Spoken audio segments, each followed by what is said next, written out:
اعلم دائما ان لكل شيء نهاية.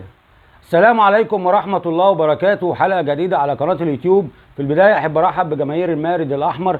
بتمنى من كل يشوف الحلقة يعمل لايك وشير واشتراك في القناة ويفعل زر الجرس ليصله كل جديد عن النادي الاهلي، ولينك صفحتي على الفيسبوك عندك في اول تعليق مثبت. لو مش متابعني اعمل لي متابعة. النهاردة عندنا حلقة مهمة جدا، عايز كل يشوف الحلقة يعمل لايك وشير، وكمان يدعمنا بالاشتراك في القناة. القناة لسه جديدة ومحتاجين دعم الأهلاوية، وزي ما قلت لكم قناة المارد الأحمر للأهلي والأهلاوية. اعلم دائما أن لكل شيء نهاية. عندنا تصريحات مضحكة، يعني مضحكة لدرجة ان الواحد مش قادر يعني يقول ازاي الناس دي بتطلع كلام زي ده. من امبارح حصل حاجات يعني بنشوفها من رئيس نادي الزمالك، بان هو راح نادي الزمالك واغلقه وخرج اعضاء الجمعية العمومية، وكمان بسبب ان هو طلب منهم توقيعات، زي ما قال ان هو هيلم توقيعات عشان يبطل حكم المحكمة، وطبعا اعضاء الجمعية العمومية رفضت. فراح امبارح عشان طبعا متضايق من الموضوع ده، فراح امبارح خرج الاعضاء كلها ودخل نادي الزمالك وقفله.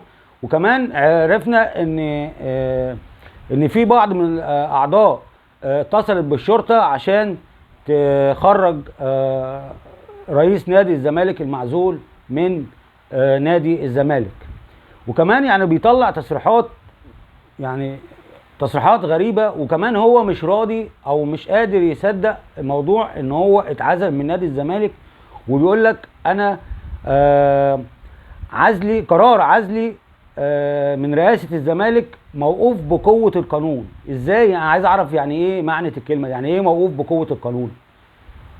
مفيش حاجة اسمها موقوف بقوة القانون. قرار المحكمة طلع، ووزير الشباب والرياضة بينفذ قرار المحكمة.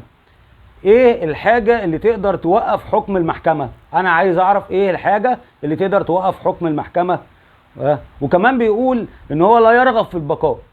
طب منين انت مش عايز تنفذ حكم المحكمة وفي نفس الوقت بتقول انا قرار عزلي موقوف بقوة القانون؟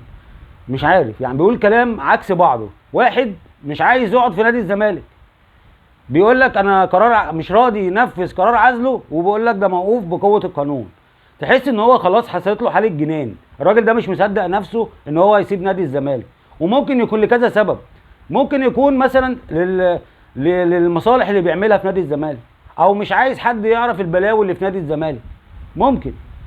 منين عايز يقول لك انا مش عايز اقعد، ومنين يقول لك ده انا حكم المحكمة موقوف بقوة القانون؟ يا خايف من حاجة غلط في نادي الزمالك حد يكتشفها من اللي يجي بعديه، يا اما هو جات له حاله هوس بالكرسي، وان هو متمسك بالكرسي بان هو رئيس النادي ومش عايز يسيبه. حاجه غريبه، وحاجه يعني ما بتحصلش الا في نادي الزمالك. وكمان والمصيبه الكبيره ان بيقول لك ان النادي الاهلي عمال يتزق ويتنفخ واحنا عمالين نفسي. في رئيس نادي يطلع يقول كلام زي ده؟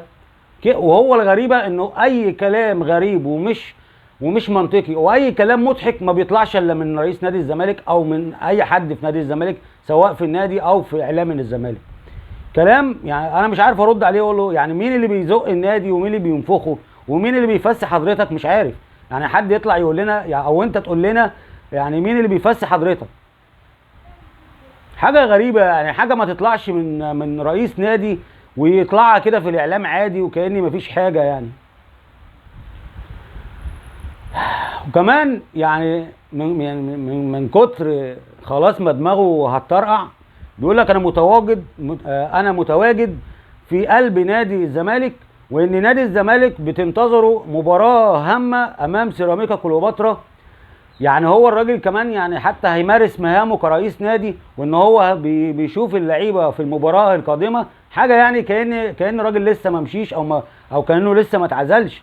وكمان بيفكر في، يعني هو الراجل يعني مش عارف، يعني بيفكر كمان ان هو مثلا لما يكسب في سيراميكا، وبعد كده عشان نتيجه فيوتشر امبارح والداخليه ان فيوتشر خسر، فبيقول لك اذا فزنا على سيراميكا كليوباترا هيبقى الفرق 6 نقاط ولدينا مباراة معه، ولو فزنا عليه هيصبح الفرق. بيحلم الراجل، بيحلم وبيقول اي كلام، بيقول اي هذيان. الراجل لغايه دلوقتي مش هين عليه حتى يعني مش ينفذ حكم المحكمه.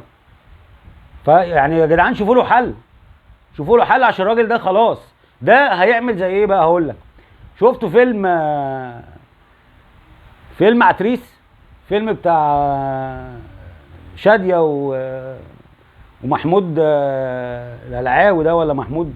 فيلم كده طلع فيه واحد اسمه عتريس، عمال يقول لك انا عتريس انا عتريس. الراجل خلاص اتجنن من كتر ما هو شوف بقاله كام سنه في نادي الزمالك. خلاص هو بقى عتريس نادي الزمالك، مفيش عتريس غيره في نادي الزمالك.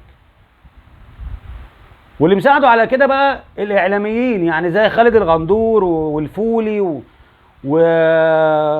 والجويلي. حاجات بيقولوا حاجات يعني.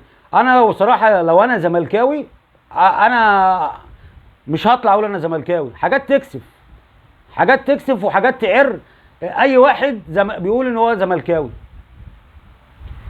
خالد الغندور بيقول لك يعني هو بيتكلم على عقوبه كهرباء، وبيقول لك انا هفضل اقولها مره واثنين وثلاثه: المجامله في العقوبات كهرباء والتناقض في القرار لمصلحه مين؟ كل اللي ده بيحصل مش لمصلحه حق، ده حق ربنا. حق ربنا ان مفيش عقوبه اساسا.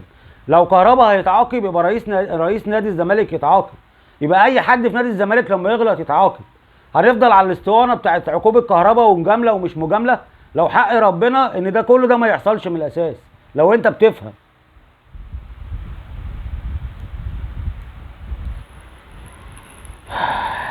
الواحد والله مش عارف يعني هيقول ايه تاني اكتر ما الواحد ما بيقول، وحاسس ان احنا هنفضل نرغي كده في الموضوع ده لغايه ما الواحد يموت. مصطفى الجويلي بيقول لك: لماذا نادي الزمالك الوحيد الذي يطالب بعدم تفعيل دور الجمعيه العموميه؟ يا باشا انت لو بتفهم الكلام اللي انت قايله ده حكم محكمه. استحاله حكم محكمه يلغيه جمعيه عموميه. يعني انا دلوقتي عملت مصيبه، يجي بقى اهلي وحبايبي وجيراني واصحابي يروحوا عند القسم مثلا ولا عند المحكمه يقول لك لا احنا مش عايزين الراجل ده يتعاقب؟ ده كلام معقول؟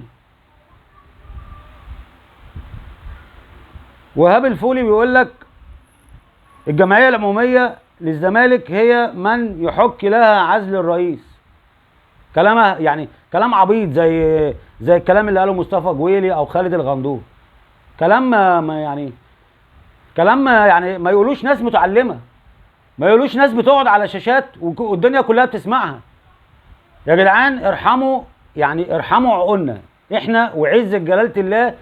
يعني احسن ناس بتفهم كوره وبتفهم احسن منكم هي الجماهير الكوره عموما، سواء بقى جماهير اهلي او زمالك. وكل واحد عايز يفهم اللي يفهمه، هو حر. لكن انت ما تمليش عليا رايك بكلام مش مقنع، كلام محدش يصدقه. وهنفضل زي ما قلت على الموال ده طول ما قناه الزمالك شغاله، وطول ما مجلس الاعلى للاعلام شايف البلاوي اللي بتحصل في قناه الزمالك وساكت وما بيعملش اي حاجه.